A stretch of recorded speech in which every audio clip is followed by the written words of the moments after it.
queridos irmãos, é com uma alegria imensa que estamos aqui para conversar sobre o Evangelho do Cristo. Que nesse momento a paz de Jesus esteja no coração de todos vocês. Que os benfeitores espirituais do Grupo Espírita Francisco Xavier possam estar aqui conosco, nos intuindo, nos abençoando, para que a nossa reflexão abra os nossos pensamentos para o amor fraterno do Cristo. O nosso trabalho vai ser refletir sobre uma passagem do Evangelho segundo o Espiritismo. Nós vamos refletir sobre um trecho do capítulo 6, intitulado O Cristo Consolador. E nós vamos ler o item de número 1, o jugo leve. Vinde a mim, todos vós que estáis aflitos e sobrecarregados, que eu vos aliviarei. Tomai sobre vós o meu jugo e aprendei comigo que sou brando e humilde de coração. E achareis repouso para vossas almas, pois é suave o meu jugo e leve o meu fardo. Mateus capítulo 11, versículo 28 a 30. Todos os sofrimentos, misérias, decepções, dores físicas, perda de seres amados, encontram consolação na fé no futuro, na confiança na justiça de Deus, que o Cristo veio a ensinar aos homens. Sobre aquele que, ao contrário, nada espera após esta vida, ou que simplesmente duvida, as aflições caem com todo o seu peso, e nenhuma esperança lhe mitiga o amargor. Foi isso que levou Jesus a dizer: vinde a mim, todos vós que estáis fatigados, que eu vos aliviarei. Entretanto, faz depender de uma condição a sua assistência e a felicidade que promete aos aflitos. Essa condição está na lei por ele ensinada. Seu jugo é a observância dessa lei. Mas esse jugo é leve e a lei é suave, pois que apenas impõe como dever o amor e a caridade. Que linda lição, né, irmãos? Que lindo é saber que nós podemos ir ao encontro de Jesus e nós vamos receber a consolação. Aqui fala do jugo leve. Então vamos refletir primeiro o que é o jugo. O jugo é uma peça de madeira que é atrelada aos bois para que eles possam conduzir uma carreta, algo que hoje os tratores fazem, né, na roça. Então, esse jugo de Jesus é uma peça leve que vai ser colocada em nós, para que nós possamos, assim como esses bois, também ser conduzidos por o caminho desejado. E aí nós refletimos a respeito da doutrina espírita, que através do Espírito da Verdade nos diz que essa doutrina é consoladora. E como ela nos consola? Porque ela nos traz ao nosso coração os ensinamentos do Mestre. Na pergunta 625 do Livro dos Espíritos, diz: qual o tipo mais perfeito que Deus dá ao homem para que seja guia e modelo? E é Jesus. Jesus é o nosso guia e modelo. Então, muito do que precisamos compreender é que Ele é o nosso exemplo, Ele é o nosso caminho. Ele é a direção que nós precisamos tomar. E quando Ele diz: vinde a mim, vós que estáis aflitos, que eu vos consolarei. Ele vai nos dar o consolo, mas nós temos como tarefa ir ao encontro dele. Então esta consolação do Cristo, ela é muito mais um desafio do que um consolo.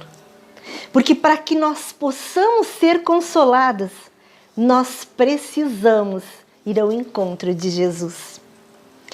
E para que nós possamos ir ao encontro de Jesus, nós precisamos nos afastar das coisas que não servem mais.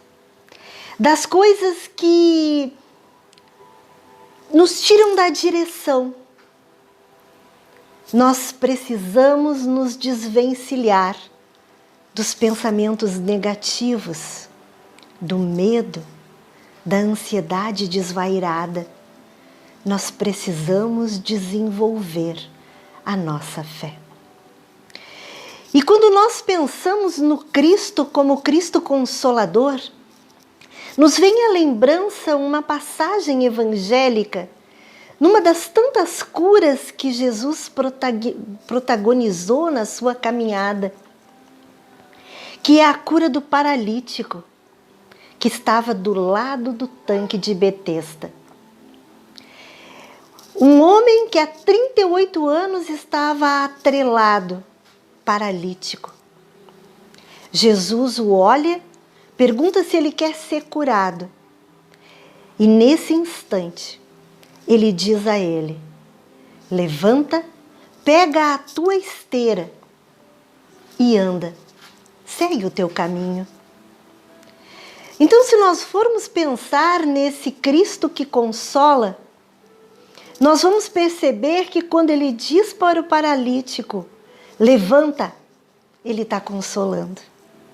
Mas quando ele diz, continua a caminhar, ele está lançando a esse homem um desafio. O desafio de não continuar mais atrelado àquela prostração. Para que ele vivencie novas experiências. Porque ele já teve um tempo longo ali, paralítico. E ele precisa agora movimentar as suas energias. Ele precisa seguir em frente.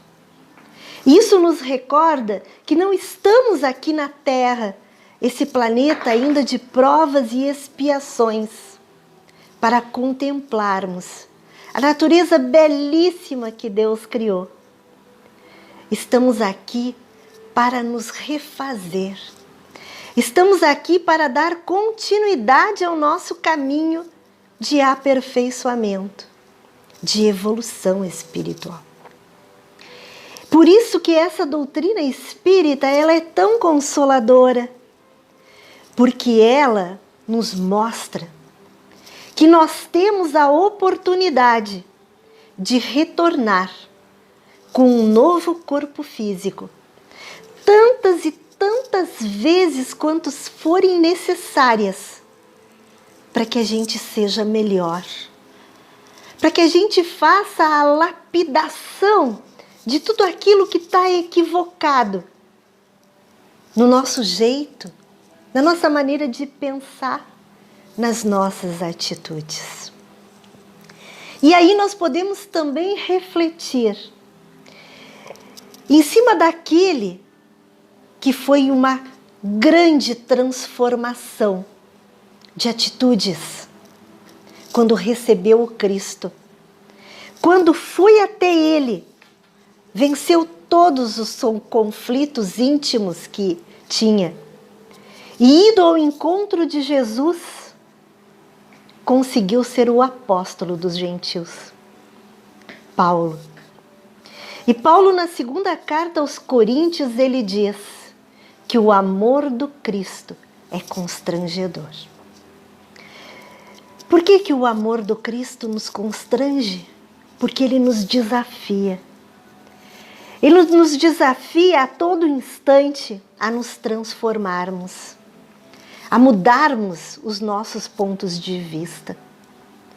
Por isso também, a doutrina espírita é esclarecedora quando nos fala que nós, para evoluirmos, precisamos fazer a reforma íntima. Essa reforma nada mais é do que adentrarmos dentro de nós para refletir. Por que eu estou aqui neste mesmo lugar?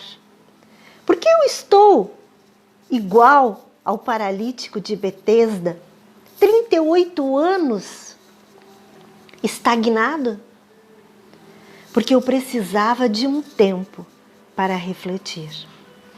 Para que no momento que eu tivesse a oportunidade, que eu fosse consolado pelo Cristo, que eu me levantasse, eu conseguisse ter uma reação positiva diante da vida, diante dos problemas, diante das adversidades.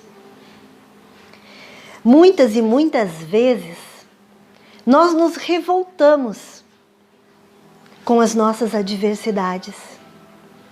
Nós não a compreendemos. Muitas das vezes, a enfermidade que nos cabe, ela é um consolo. Para que a gente possa lapidar as nossas aflições mais íntimas, que nós possamos lapidar o nosso orgulho e o nosso egoísmo. Imaginem o quanto que padeceu, encarcerado no mesmo lugar, o paralítico de Betesda. Quantos de nós, mesmo com as pernas em movimento, somos paralíticos, somos prisioneiros de nós mesmos, porque temos medo de tomar uma atitude, temos medo de nos regenerar, de conquistar uma tarefa diferenciada. Temos medo do novo. E aí nos acovardamos.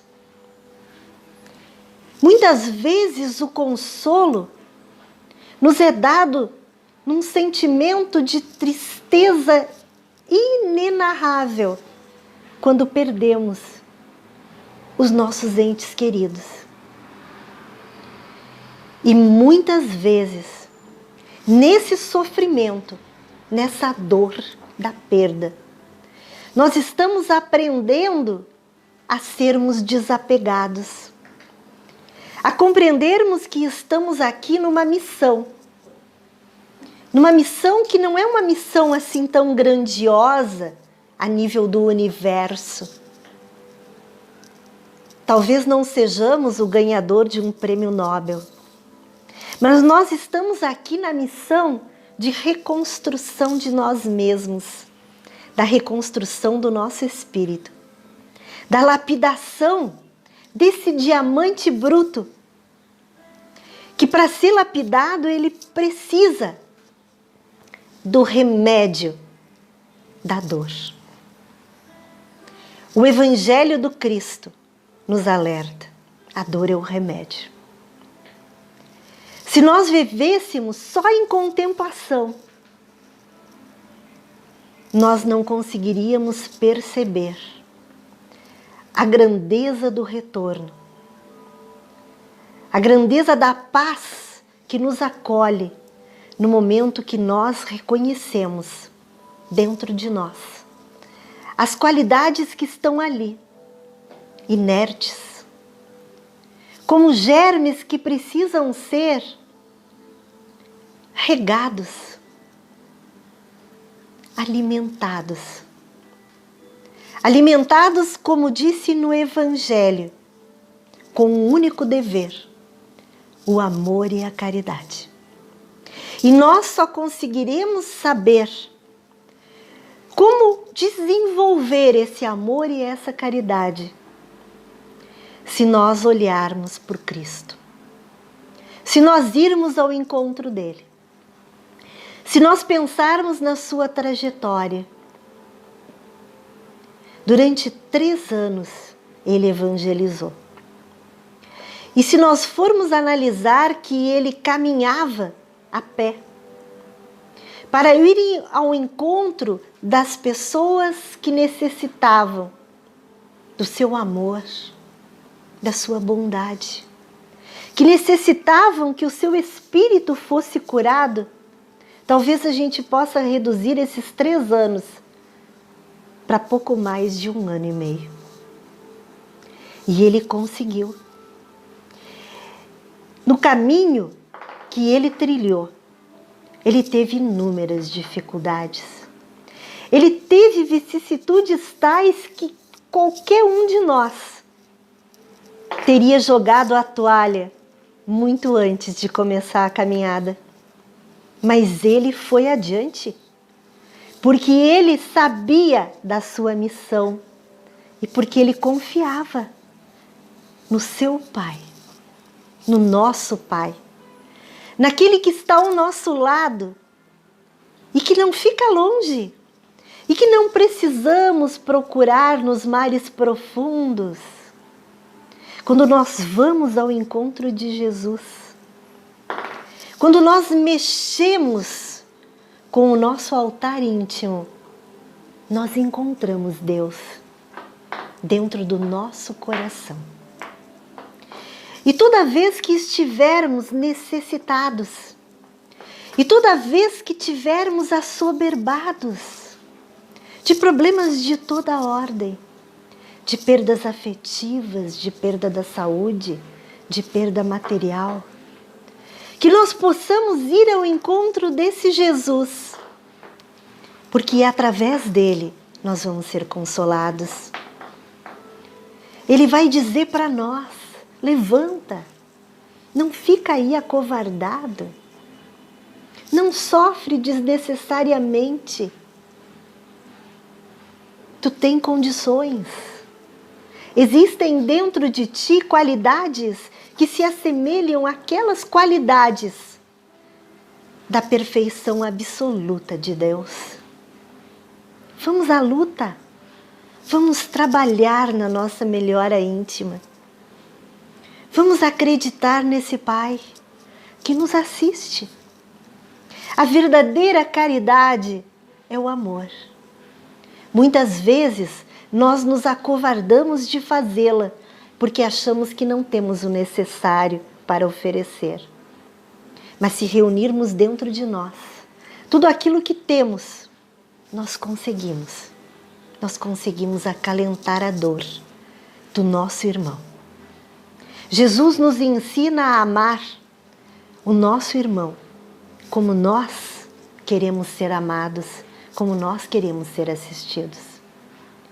O amor do Cristo é constrangedor, porque se olharmos para o nosso passado, para todos os caminhos que já percorremos, nós vamos observar que já passamos por inúmeras dificuldades. Nós já tivemos tantos tropeços. E estamos aqui ainda, com todas as condições. Jesus está no leme do barco. Cabe a nós sabermos nos conduzir nessas tempestades, para que a gente seja melhor, para que a gente seja equilibrado, para que a gente se reconheça como um espírito do bem, para que a gente seja reconhecido pelas obras amorosas que faremos quando tivermos a certeza que conseguimos alcançar o amor de Jesus. Que a paz infinita desse Cristo possa invadir os nossos corações, que nós possamos ter a certeza que seremos consolados. Por isso ele diz: vinde a mim os aflitos, que eu os consolarei.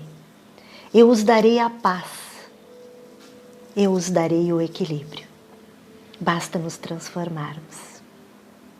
Fiquem com Deus, irmãos.